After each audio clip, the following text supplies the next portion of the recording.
Class, bago natin simulan ang ating class ngayon, maaari magpumayo kayong lahat para sa ating panalangin na pumuluhan ng Binibining Borea. Binibining Borea, pumarito ka sa harapan ng pumuluhan ng ating panalangin. Sa malalaman ng Diyos, sa Panginoon, Amen. Amen. Salamat, Binibining Borea. Isang magandang umaga sa inyong lahat. Magandang umaga po, Binibining. Kamusta kayo? Maayos ba ang mga kalagayan? Opo. Mainam at maayos. Ngayon, may gagawin tayong pagpasigla. Natiyak kung kayo ay mas magiging masigla sa ating klase ngayon. Alam niyo ba ang gandang kung ikaw ay masaya? Opo. Sige, gawin natin yung sabay-sabay. Kung ikaw ay masaya, pumalakpak. Kung ikaw ay masaya, pumalakpak. Kung ikaw ay masaya, buhay mo ay sisigla. Kung ikaw ay masaya, pumalakpak. Nasigahan ba kayo, class? Opo. Ngayon naman, bago kayo magsimpo, pakipulot ang mga basura na nasa inyo o inyong nakikita at pakihanan ng maayos ang inyong mga upuan. Ayos na ba? Opo. Mari na kayo tulog kayo. Ngayon naman, sino ang lumiban sa inyong mga klase? Sino ang wala ngayon? Wala ba? Wala ba, class? Wala. Kung ngayon may nagdadagawing puntos ng kuha galing sa akin, dahil kayong lahat ay narito. Bigyan nyo ng sigaw palagpakan ng mga sarili. Dahil kaya kayong makinig at wala kayo ng bagong kaalaman ngayon.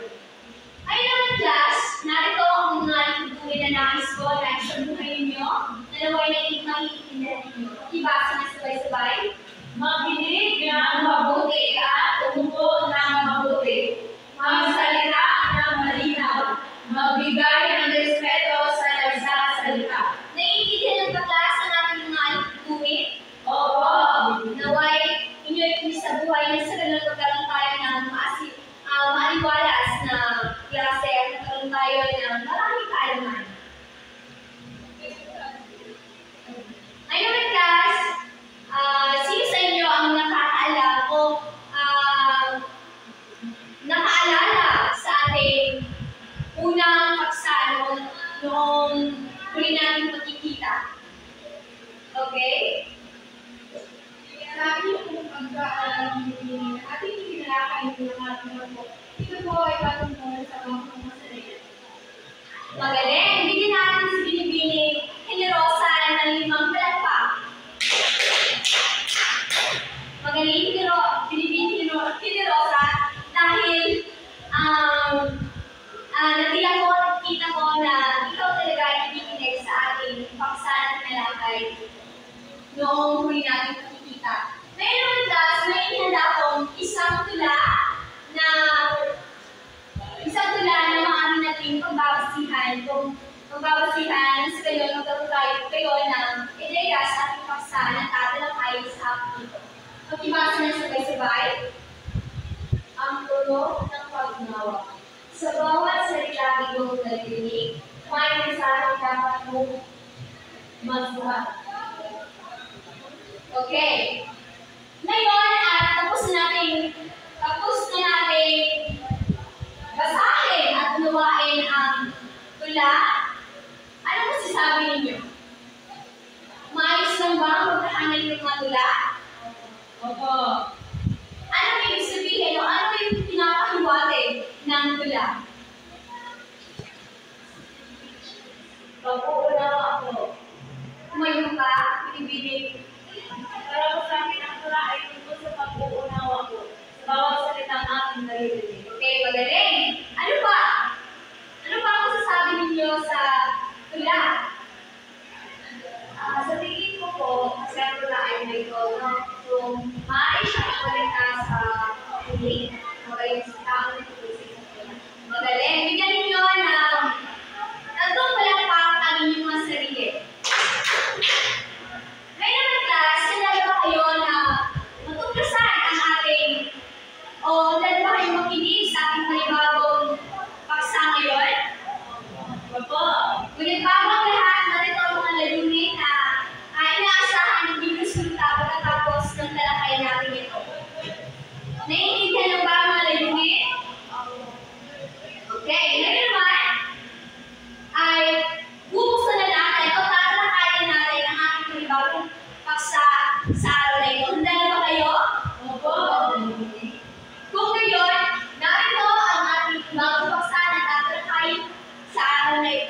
Ibasa, sabay-sabay.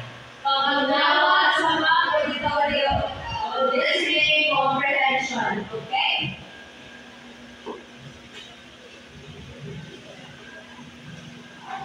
Ano nga ba ang pag-auditoryo? Ang ibig sabihin ng pag-auditoryo class sa Ingles, sa wikang Ingles, ito ay tinatawag na listening comprehension. Na kung saan sa ganitong paraan, hindi lamang tayo tumatanggap ng iba't ibang tunog na at naririnig, ngunit tayo ay nagkakaroon ng isang proseso, ng aktibong proseso, kung paano natin maunawaan ang ating napakinggan. At sa pag-unawa sa ating mga naririnig, kailangan na magbigay tayo ng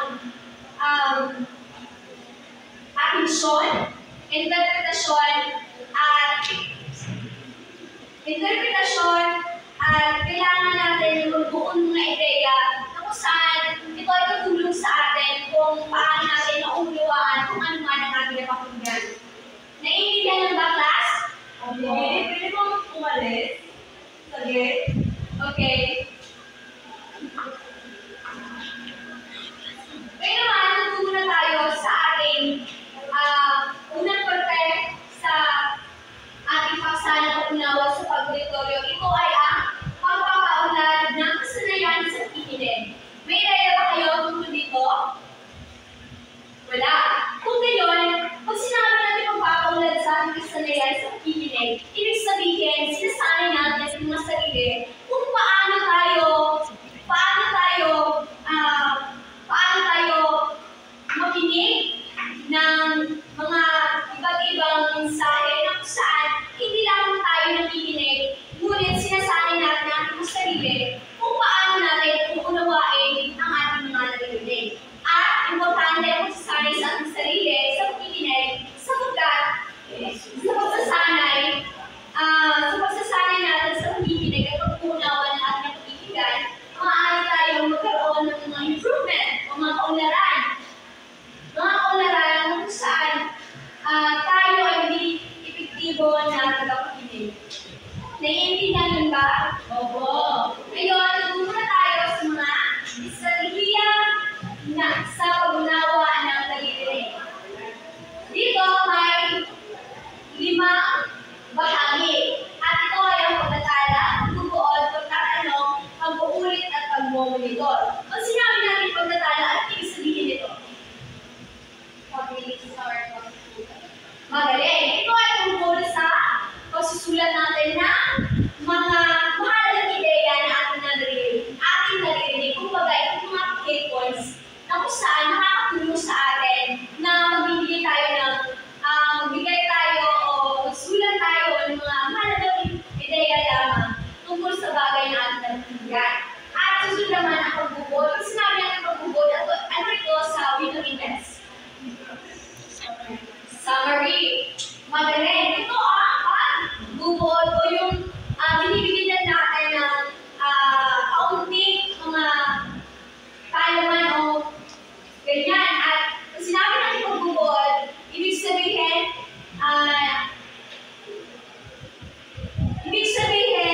nilalagay o inuuwa in English,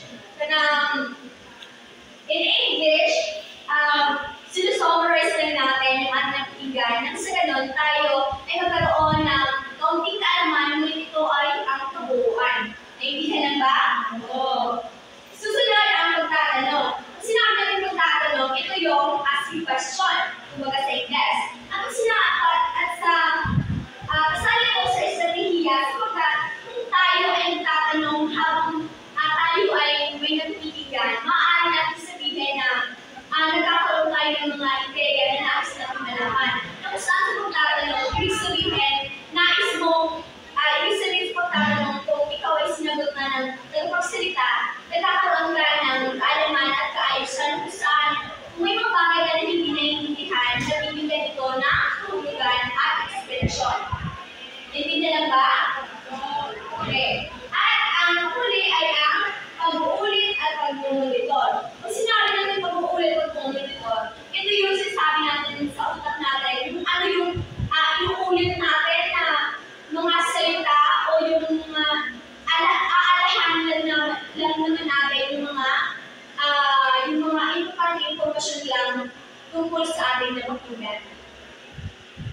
Naiintindihan na ba?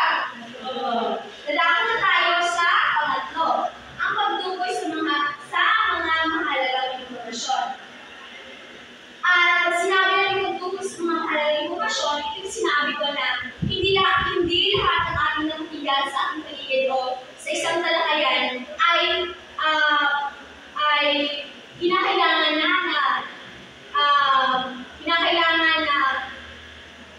maintindihan mo at kailangan mo na malaman yung lahat na yung naririnig. Dahil hindi naman lahat ng naririnig natin ay importante at kailangan natin malaman. Kagaya namin sa casual lamang na pag-usap, hindi ibig sabihin na kung ano yung mga sinabi ng iyong talakayan, ay pwede mo na o kailangan mo na maintindihan lahat dahil hindi naman lahat importante at kailangan mo malaman. Naiintindihan nyo ba ang minuto?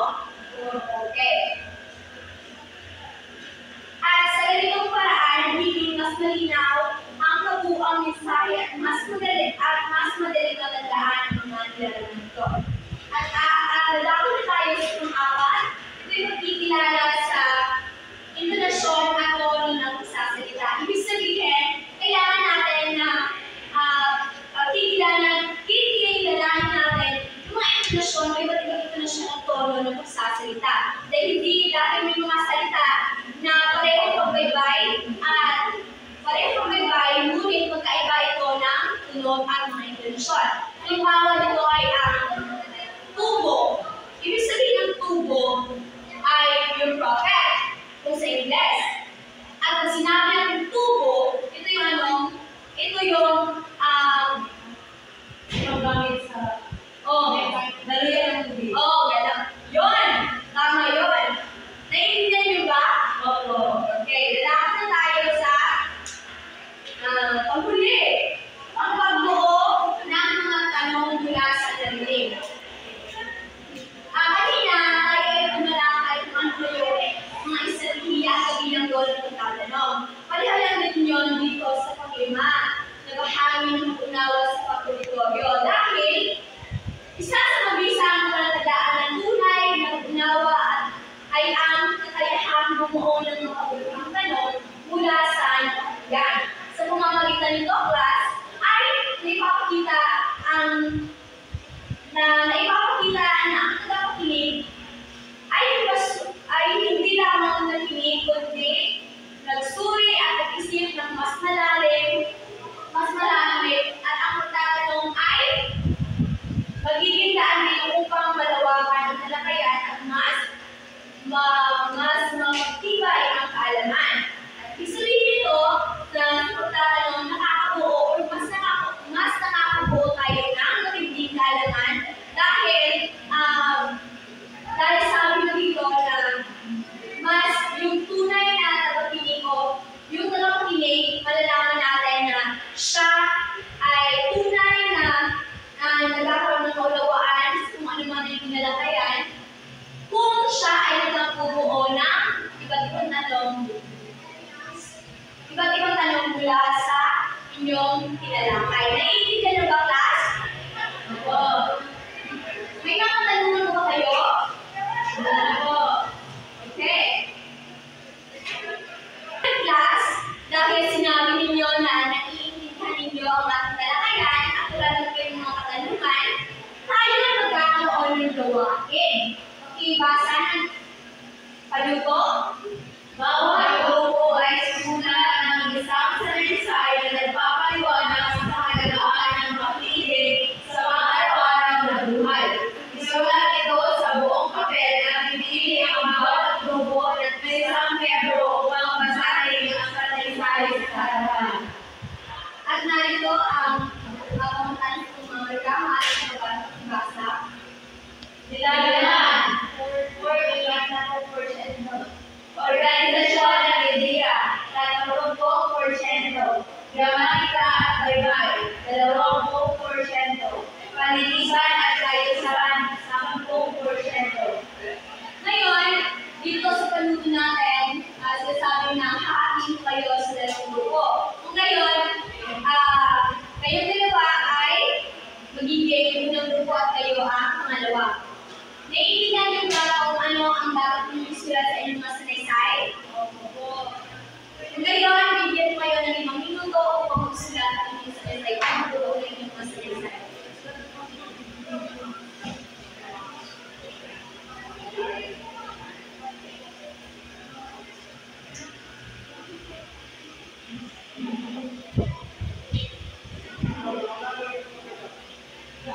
Ang inyong 5 minuto class ay tapos na.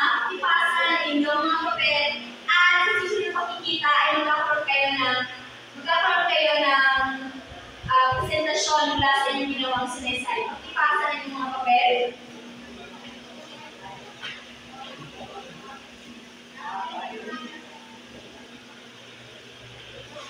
Ngayon naman class, dahil sinabi niyo kanina na wala kayong katanungan, ako ang magtatanong sa inyo.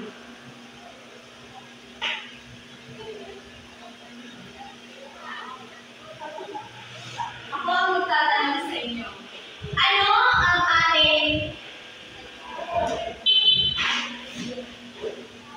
Ano ang ating paksa sa araw na ito? Kung natatandaan ninyo. Ito po ay ang pag-unawa sa pag-ibig or listening comprehension. Okay, magaling. Magbigay ng, magbigay lamang ng kahit 2 lang ng mga estratehiya sa pag-unawa ng naririnig.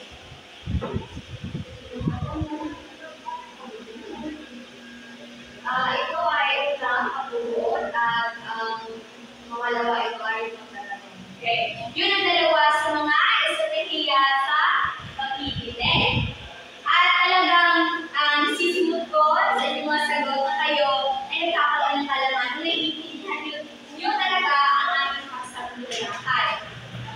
Ngayon naman class, magkakaroon tayo ng pagtatayan. Sa ganon, mas malinawan na po kung kayo ba ay tunay na nakinig at nagkaroon ng kalaman mula sa ating paksang nilalakay. Basahin niyo ang panuto para sa ating pagtataya. Basahin mabuti ang bawat pahayag. Isulat ang lamang kung ang pahayag ay totoo at mali kung ito ay hindi totoo.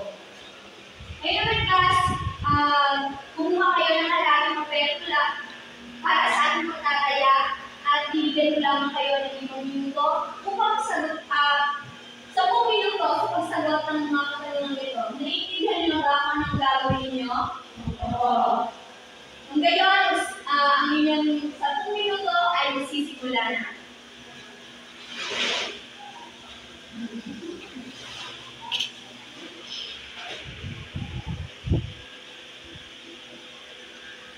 Tapos na ba class? Oo. Kung gayon, ipasa na inyong mga papel sa harapan at ako na ang bahala ng magsuri nito kung ito ba ay naayon sa mga katanungan.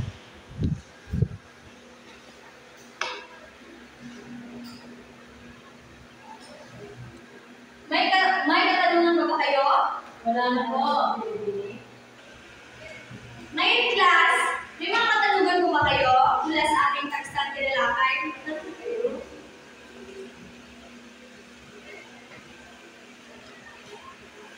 Bibiling Cornea, nais ko lang ako kung magkita ng halagaan ito o yung bukod ko Okay. Kung sinabi natin yung listening comprehension, ito ay sabihin ng less, di ba? At sa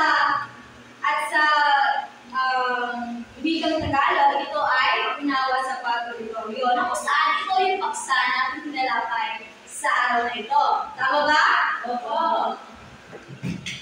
Sinabi ni Bibi Borea na magdagdag ako ng impormasyon mula sa aming tinalakay. At sasabihin ko sa inyo na sa pag-uunawa sa pag-auditoryo o listening comprehension sa Ingles, hindi lamang natin kailangan na isanay ang ating sarili sa pakikinig. Ngunit, sa pakikinig, kailangan po natin isanay ang ating mga sarili kung paano natin intindihin o unawain kung ano man ang ating naririnig.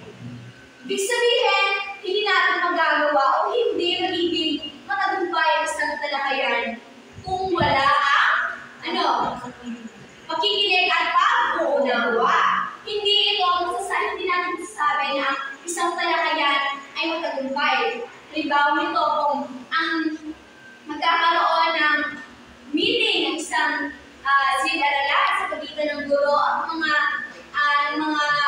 magulang ng mga bata.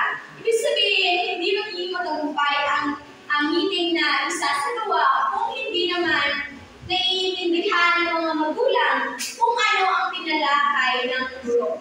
Naiintindihan ba? Opo. Kung ngayon, wala na ba kayo mga katanungan? Wala na po. Okay. Bago natin buksan ang ating klase ngayon, nais ko na kumuha kayo o kunin ninyo ang mga kwaderno para isulat ninyo ang ating takdang aralin. Ikuha ninyo mga kwaderno. At narito ang ating takdang aralin. Maaaring ipasa. Sumulat ng apat na mahalagang porosyon tungkol sa tinalakay ng basa. Ipasa ito sa susunod na pagtitita. Naiintindihan ba ang ating takdang aralin, class?